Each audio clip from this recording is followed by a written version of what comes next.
And by the way, that's for a normal person. Let's take a big corporation. It's not that different.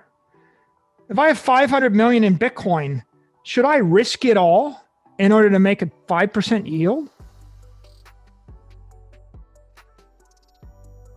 Bitcoin is a software network engineered to host a safe haven asset.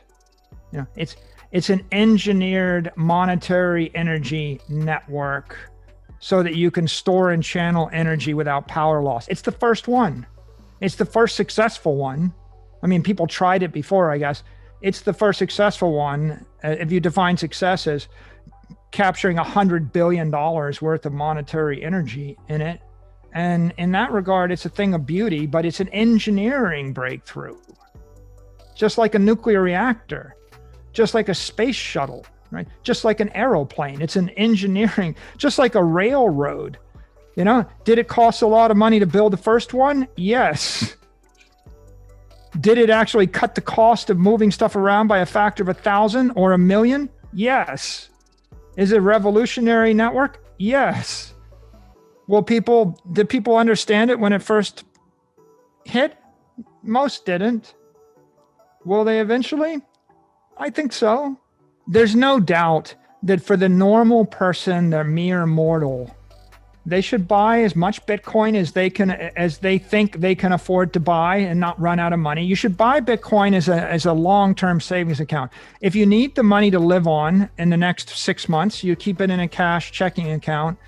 And Bitcoin's like a treasury for a rainy day. And you hold it and you don't screw around with it. Like screwing around with it, chasing after the...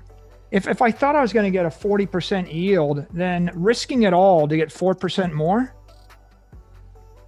And by the way, that's for a normal person. Let's take a big corporation.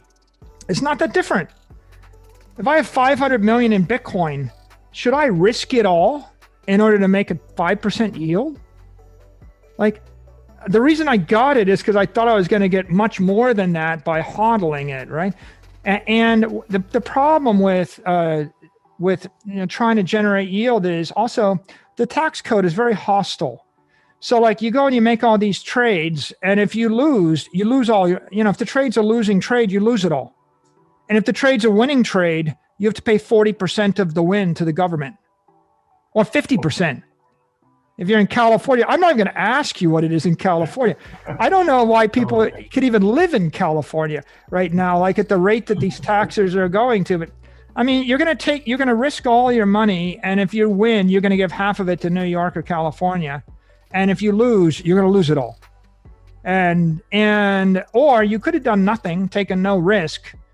And if Bitcoin trades up by 20%, there's no tax. And if it trades up by 100%, there's no tax. And if it trades up by whatever, there's no tax, because there's not going to be a tax until you actually sell it. And of course, the logical thing to do if you're an investor is you hold it forever. And then eventually, if you need cash, you borrow against it. I'm not talking like 80% margin loans borrow against it. I'm saying that when you have $1 million worth of Bitcoin, you borrow 50,000 against it, or 25,000 against it. And when you have 10 million worth of Bitcoin, you borrowed 200,000 against it, or 400,000. And as long as you've got a loan to value that's south of 20%, even the most onerous Bitcoiners are like, well, you might get an 80% drawdown. Right. Okay, well, don't borrow more than 20% against it, and you'll be ready for the 80% drawdown. My advice to anybody looking to be in this business or make investments is figure out what your assets are and figure out what your talent is.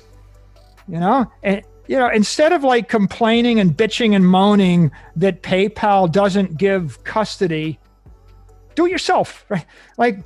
Right? Everything that you think is really critical that isn't being met by some other entity, if it's really that important, you ought to be able to go do it yourself and start your own company. And if nobody wants to buy from you, maybe it wasn't that important after all. And you'll find out. Welcome to the world of the marketplace where you've got your ideas and the market's got its ideas. You have to have humility and stoicism.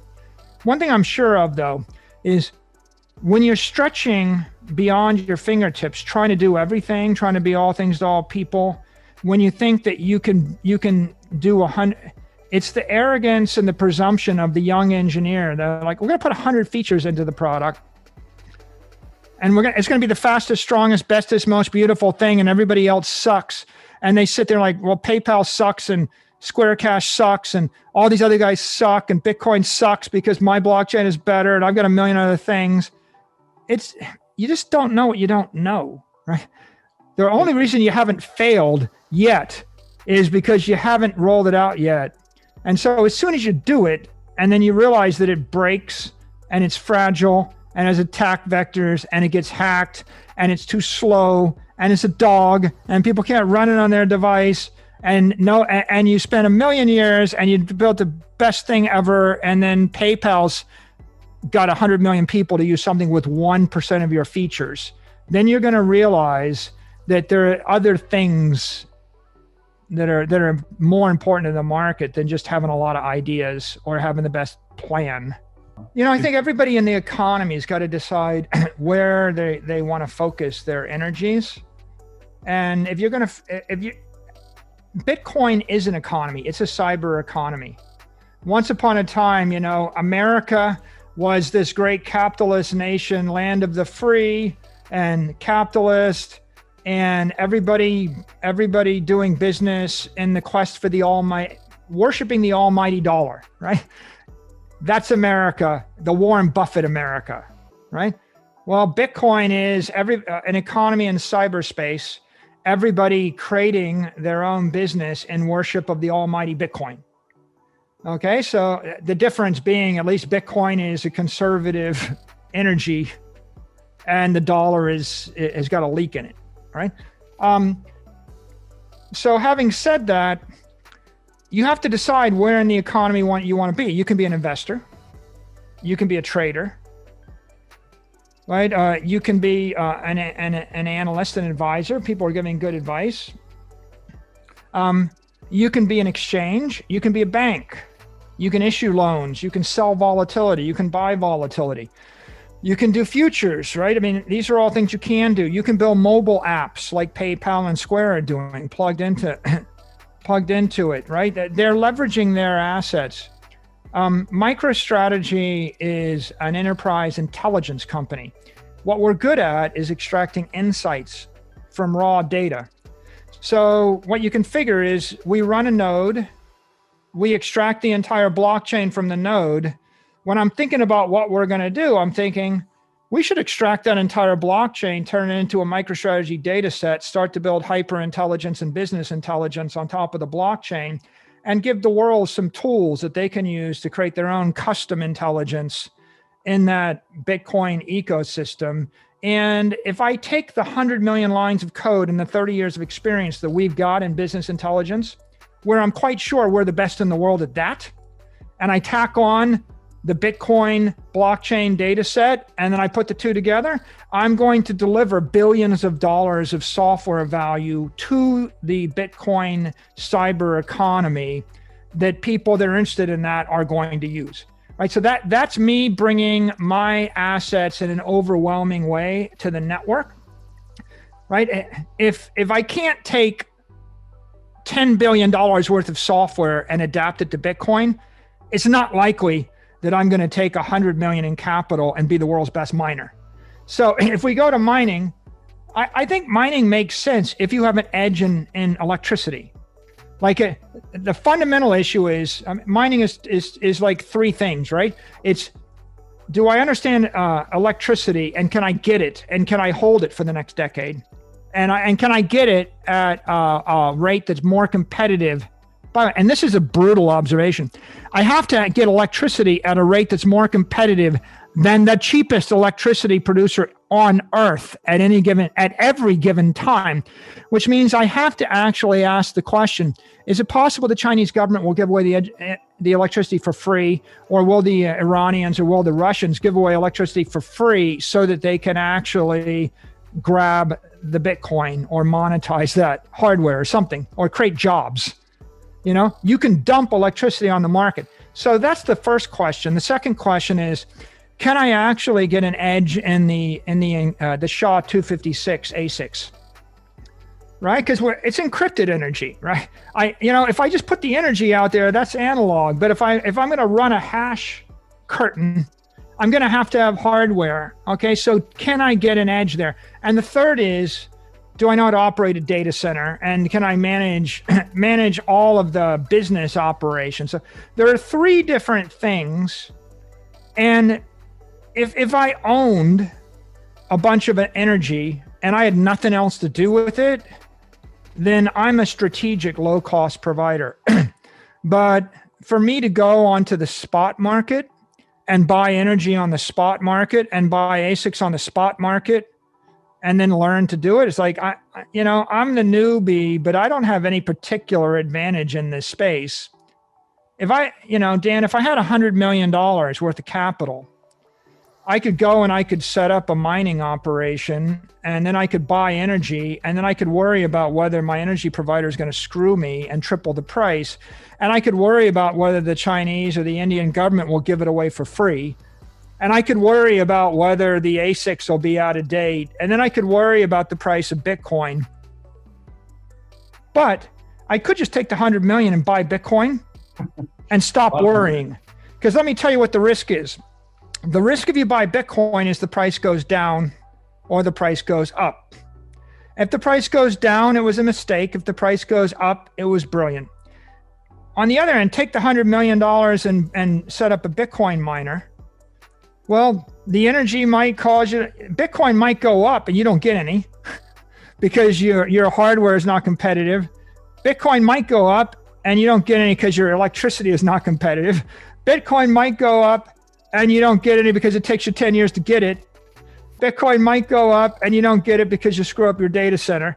Bitcoin might go up and you don't get it because the politicians changed the law regarding mining and tax it. There's a lot of ways that you don't make any money or you lose, even though Bitcoin goes up if you're a miner. And if Bitcoin goes down and you did everything perfectly as a miner, you still lose. And one more point, and I'm sorry if I'm beating this to death, but if I put 100 million into Bitcoin, I could sell volatility against it and generate a yield if I wanted to, or I could borrow against it if I wanted to. If I put 100 million into Shaw 256 hash powers and next to some hydroelectric dam somewhere, I can't borrow against it and I can't sell the volatility. And so if you look at it from that point of view, the bottom line is you need an edge in the ecosystem. That's just Apple, PayPal should do what they did. They have an edge in consumer wallet on a mobile device. They shouldn't be in the business of giving people cold storage with 24 seed keys, and that's not their business. They shouldn't do that, right? They should do what they can do, right? And Apple, when they do Apple Pay, they should just put in Apple Pay, buy some Bitcoin, done, simple. Everybody should play their position. That's the whole beauty of a cyber economy. Don't you think there's going to be 100,000 business models and 100,000 businesses, and some are going to work and some are not going to work? And by the way, the most brilliant, beautiful, perfect mining rig, you have like free electricity and you have the world's best ASICs, and one guy gets elected governor and he outlaws mining in your jurisdiction and you lost it all. Like, the definition of anti-fragile, right? Is it like, we don't expect stuff to break. We expect it to break. When it breaks, the mining shifts somewhere else. And that's why we love the thing. And so there are some people, they have no choice. If I'm sitting in the middle of China and I have no other way to make money and I'm next to a hydro dam, and if there's no use of the energy whatsoever, and the only thing in the universe I can do is mine Bitcoin, sounds like a pretty good idea to them.